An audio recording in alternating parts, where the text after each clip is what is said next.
Thank you for tuning in to another episode of The Business Minute. I am Sirr, and today I'm joined by a special guest, Miss Chante Booker. And Miss Booker, if you don't mind just telling me a little bit of history, what do you do? I'm actually a radio personality, have been for the past 10 plus years. All right. What station are you with? Currently I'm with WJZD, but I'm on the American Blues Network, which you can hear in Helena, Arkansas, Natchez, Mississippi, and Atlanta, Georgia. All right. So in Biloxi. All right. And how long have you been active as a DJ? As a DJ? I've been active as a DJ for almost 20 years, 15 years, but actually consistently 10 plus. All right. Mm-hmm. So I want to ask, at some point, you had to feel that this is what you wanted to do. Absolutely. So, what inspired you to start and make it consistent? What inspired me to start, as far as being a radio personality or going into my online station? Well, let's do both. Both. Going into radio, it's funny. I was set to go into broadcast journalism and went into news, and I wanted to be an anchor. In my first internship at WALA, and they sent me on a murder case. And and I was like, you know what? Maybe that's not for me. And I went back to University of Mobile and told my advisor that is not for me. He was like, well, you have a great voice. And he was like, how about you get into our radio station, WRAM? Shout out to University of Mobile Rams. And I did. And it was, just this dusty room. Never knew anything about radio per se. But I had all of my bad boy Biggie stuff, which all the, Southern Baptist white people knew. And they liked it, and I knew how to play it, and, basically just narrated, and I got into it from there. And from there, I was bit by the radio bug, and I was like, yeah, here we go. Okay. Let's do this. Now, you said that you've been doing this for quite a while. Absolutely, yes. Years coming. Mm-hmm. And so, naturally, with everything that you have to work for, you have to encounter some obstacles. What were some of the obstacles that you did encounter? Some of the obstacles I encountered just in mainstream radio was a male-dominated, very male-dominated industry. And my influences within radio and within my life are guys.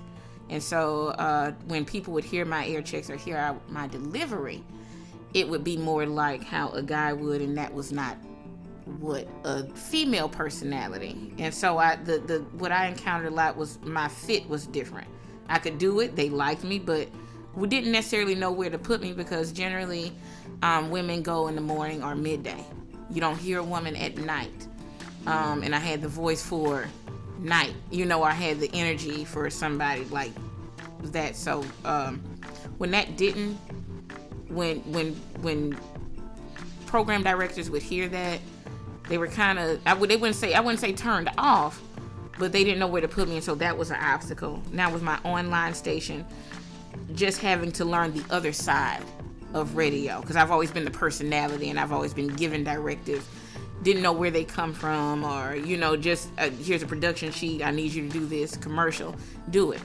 Now I'm on the other side of the game, actually having to get advertisers and give directives to my personalities and say, hey, I need this type of energy, and not being able to transition per se.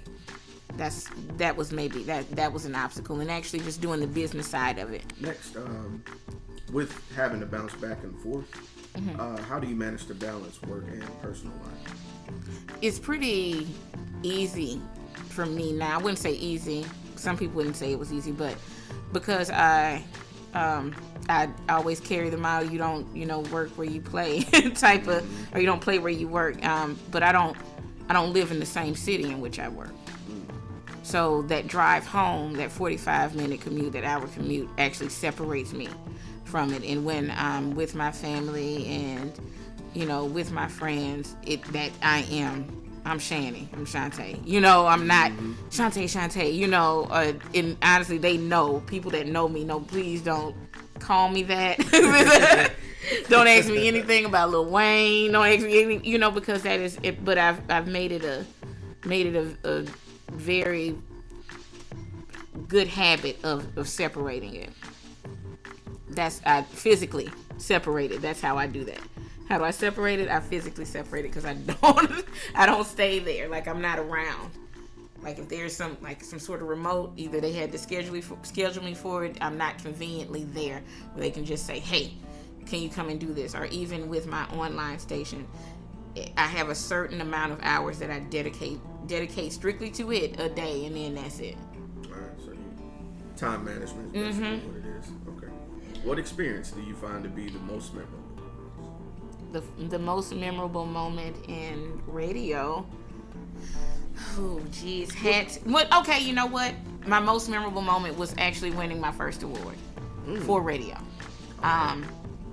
Never in a million years would I have thought that I would win one. But of course, that's never. My mind has always been on my job. But when I was at WJMI, which is the number one radio station in Mississippi, like across the entire state, I was with them for 2 years. And when I moved and came to JZ 94.5, I was nominated for statewide announcer. And I was, and at JM, let me rewind. At JMI, I was nominated for urban disc jockey because they would do an award for the ones in the city.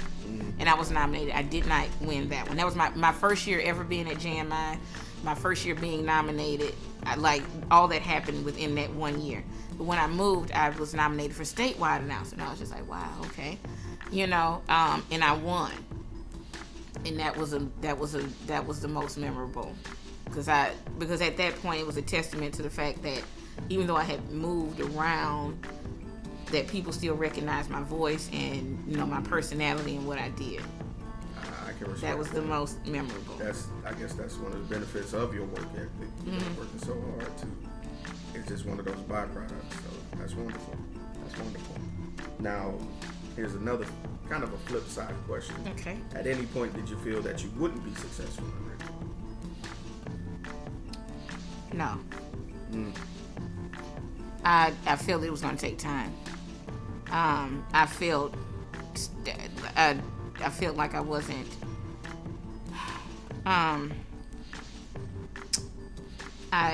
Sometimes I would feel that my dedication to it took away from my family. I thought I wouldn't be successful as a parent. I think, or as a daughter, or as a girlfriend. But at no point I think I would be not. That's the opposite side of me. Like I did never think that I wouldn't be successful in radio. I just, in my personal life, because I dedicated so much to radio, I didn't think I would be successful in those other aspects. That answer kind of slowed me for a second. The reason being, usually I hear no a lot, and that's just confidence. But to hear why is something totally different. Now, excuse me, thinking down the line here, where would you like to see yourself, and the station in 1 year, 3 years, and then 10 years? 1 year. I'd like to see my online station actually being a competitor with the station I'm on, like a real viable competitor. 3 years, I would like to see myself and my children full-time being under the Vibe Side umbrella, and running it in the various aspects in which are needed. In 10 years, actually being an online global name, not just for radio, not for as far as Vibe Side, as far as radio, but for broadcasting and production. Okay, all right. Well, going forward into the last question to wrap this up, what words of encouragement would you have for anyone who's stepping out and just starting out on their own? What advice could you give them going forward? Believe 100% in yourself.